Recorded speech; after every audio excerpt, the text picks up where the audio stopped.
this is the issue, isn't it? It's like, what is going to give? What is the tipping point going to be to support small businesses?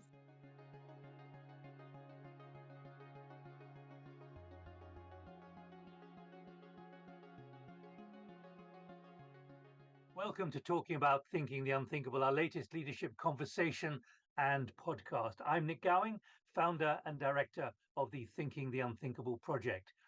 These remain unsettling, unpredictable, unthinkable times. This is especially because of what scientists say is the deepening climate emergency, with ever more sinister extremes of heat, of rain, and temperatures.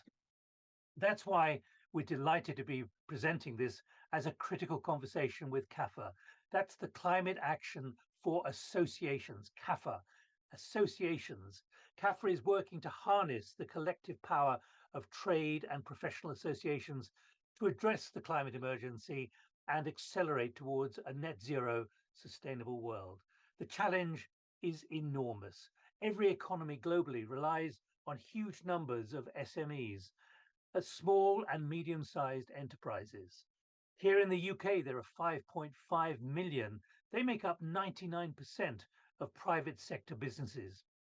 Well, CAFA knows how the climate pressures on them must be addressed, but everything is going far too slowly. Most SMEs are struggling to understand the scale of what they face and the implications in literally the next few months. So joining me for this critical conversation is Alison Heppenstall, founder and executive director of CAFA, the Climate Action for Associations. Ali, welcome. In these 15 minutes, let's drive for the realities and the positives. What do these enormous numbers of SMEs face at the moment? Thanks, Nick. Always a pleasure to speak to you, and really looking forward to these series of critical conversations that we'll be having over the next few months.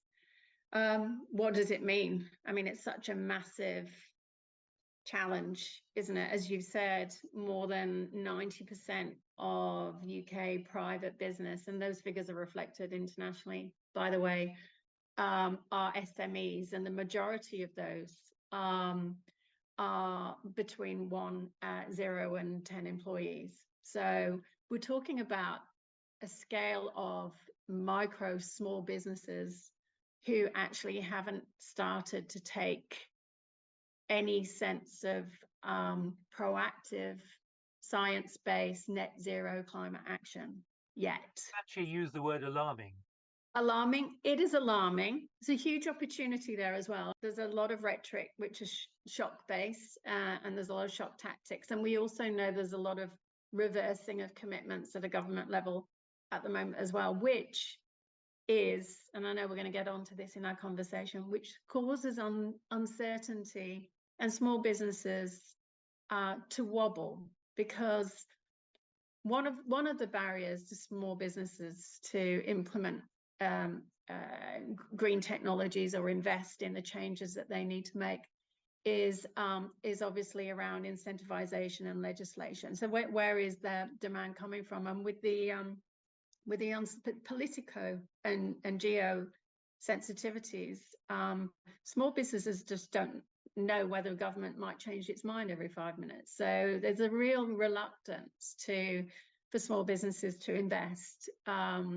So where we come at it, so Climate Action for Associations, so we represent and we act on behalf of membership organizations, and many of them have small businesses as part of their membership.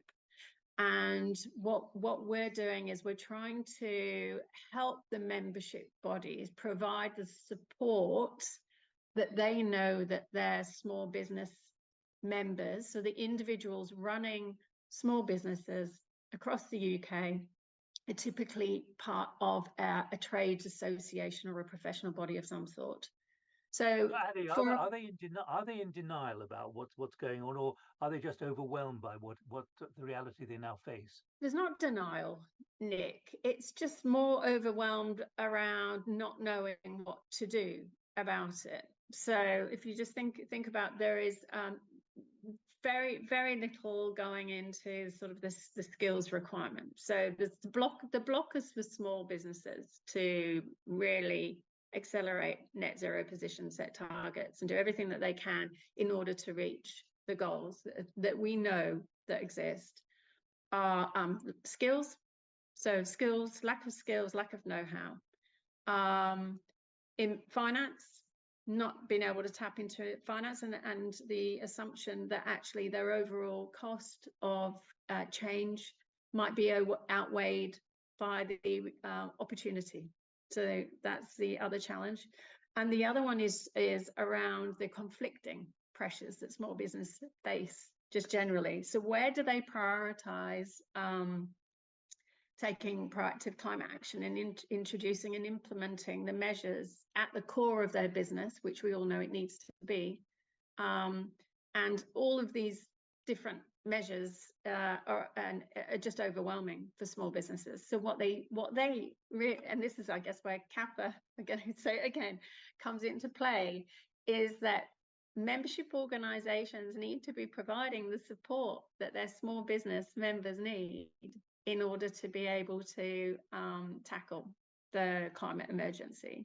What's clear is the scale of what's being confronted at the moment, because here in the UK, the British Chamber of Commerce, in a recent report, surveyed 1,000 SMEs, and I'm reading from the document here, and found only 8%, and I'm using their language, comprehensively understood the implications of the net zero targets for their business. That means 92%, 9 out of 10 SMEs simply do not understand. Yeah, and exactly. And I think they don't understand, but they also don't understand because they've probably not actually accurately measured the emissions that currently relate to their business operations or processes. So until those organizations are in a position where they can start measuring their emissions accurately in a science-based, credible way, and where they fit in relation to the supply chain, which is enormous, and let's face it, the supply chain doesn't, every small business is part of somebody else's supply chain. So when you're starting to look at what your emissions are, or what your supply chain's emissions are, it becomes really daunting. And maybe that's where a little bit of denial or burying the head in the sand comes into play, because those supply chains are obviously very dependent on other organizations and their emissions. So from our perspective, that percentage it's not that small businesses aren't doing things. They are. They're looking at their energy, their LED lighting, introducing recycling, waste. They've got that eye on all of these elements. But when it actually comes to factual, credible, science-based, net zero emissions measurement, calculation, reporting, and let's face it, the need for all organizations to be really transparent and clear with their emissions reporting into the future, the pressure is just going to increase around that. Small businesses definitely aren't going to be ready for that unless they start measuring those emissions right now. So I think the overwhelming thing comes from the scope 3 emissions, without getting too technical, but that all depends on connecting in, communicating with, and taking real proactive personal leadership around and engaging with suppliers and supply chain. Sorry, Nick. How do you persuade those at the top of companies, whether they're 10 people, 50 people, 100 people, that they've really got to do something? They've got to do it fast, because again, more statistics here. The lowest awareness among smallest companies with less than 50 staff. 19% of smaller companies had developed a plan for reaching the target, compared to 36% of larger ones. Overall, 60% of those surveyed by the British Chambers of Commerce said they had no intention of reaching net zero, did not believe it was possible for their organization, or did not know what it involves. That's an extraordinary challenge from the bottom up for self-education and reskilling. Yeah, that's more than 5 million SMEs, Nick. In the UK alone. Yeah, because those figures are slightly skewed in that bigger business only represents 1%, and then you've got your sort of large size of your SMEs, which are only a few 100,000 in the UK. It's the UK economy is pretty much propped up on these micro and small businesses who are feeling just like that So you ask, I think overarching, I think there is the opportunity for small businesses to put action in place. And at the moment, they're not seeing the cost benefit of taking proactive, firm, science-based and implementing those strategies that they need to. And the reason why, okay, let's unpack it again. The reasons why they're not doing that is because they don't know how. Conflicting priorities, assumption that it's going to be too expensive. They're definitely not getting the incentives from government that they need, and the skills and know-how isn't there. Again, I mean, coming back to the British Chambers. I mean, again, quoting just to back up what you're saying there, Ali. Mm-hmm. Many smaller firms feel lost Mm-hmm. in a fog of conflicting information and reluctance to invest in new technologies when they fear they will bet on the wrong horse. In other words, buy the wrong technology, spend their hard-earned money to do something which even the government won't back or will change its policy. Exactly. Changing their mind every 5 minutes. And no wonder small businesses are cautious and risk averse in that respect, particularly when, let's face it, there are so many other things that small businesses need to be investing in at a time of the economic certainty that we're in. So what's going to give? This is the issue, isn't it? It's like what is going to give? What is the tipping point going to be to support small businesses? And I don't think, it's not looking like a huge amount of support's going to come rolling out of government anytime soon. And small businesses aren't necessarily going to overnight just change their behavior and leadership. So for us, the role of the membership sector and why climate action for associations exists is those bodies sit in the middle of government and small business a lot of the time. So where's the pro-climate action policies that membership organisations can put in place to help their small businesses members, and to also advocate and lobby and do the right thing on behalf of the membership they represent? And we've got a lot of work going on in this area, and I'm very proud to say that we've increasing the amount of support that we're giving direct to small businesses through not just CAFA's own members, but directly to small businesses as well. Being a small business ourselves, we can truly understand the pain points and the pressure points that these organisations are facing. So how can you reassure them? Because there's a convergence between your work at CAFA and our Thinking the Unthinkable work. Mm-hmm. And it's really quite vivid, because the unthinkable that needs to be thought about, it is a business priority and imperative, but the conditions are not there to reassure those who've got money to invest or money to survive that it is an imperative. They hope that they can somehow keep shifting it, kicking the can down the road. How can you at CAFA help them be reassured and reassure them that their money can be well spent and actually there's business and a new opportunity to be made from this? Yeah, well, certainly we have a certified net zero program that we are rolling out to membership organizations. So we're actually providing the information, the tools, the solutions, the peer-to-peer network, the learning from others, all the foundation of everything a small business needs at a very nominal rate, and we're working with them to understand what those challenges are and to practically address them. For us, the moment's gone to theorize and to talk. I mean, obviously strategy is really important, and having a net zero strategy at the heart of business is there is no strategy without net zero strategy now. We heard that at Reset Connect and Innovation Forum during London Climate Action Week earlier this year. It's all part of the same now. It's just trying to embed that into the leadership of small businesses and the employees that they that within their teams, and then also how that cascades throughout their supply chain. Again, membership organisation. If you're a small business and you're part of a membership organisation, like the British Chambers of Commerce, like the FSB, it could be a trade association in your specific sector, etc. Go to them for the support that you need. Come to CAFA for the small business support that we're offering. We will help you measure your baseline and help you put a solid action plan in place. That is our job. It's really important. And you mentioned other conversations, and what we hope to have in this series is discussions with chief executives, managing directors, those who are running their firms, to say how they're doing it, to encourage, to inspire as well. But what about the reality that actually many of the people we're talking about, certainly in the UK, say 5 million, they don't go to conferences. They're not aware of. They're not reading stuff about sustainability all the time. For them, it's a far off island of concern. But actually, do they realize? Do they need to realize? How can they realize the speed and the urgency of this now?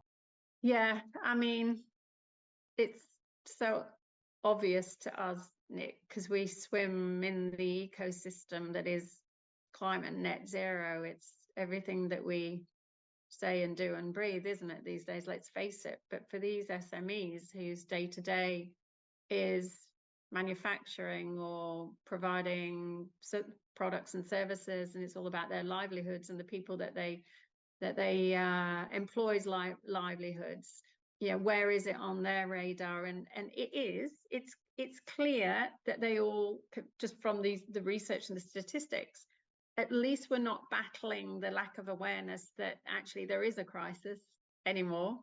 I think there is an acknowledgement that there is a climate emergency, and with very devastating effects, just the weather and the impacts that it's having on the world and people and society just over the last week or so. It's just so apparent.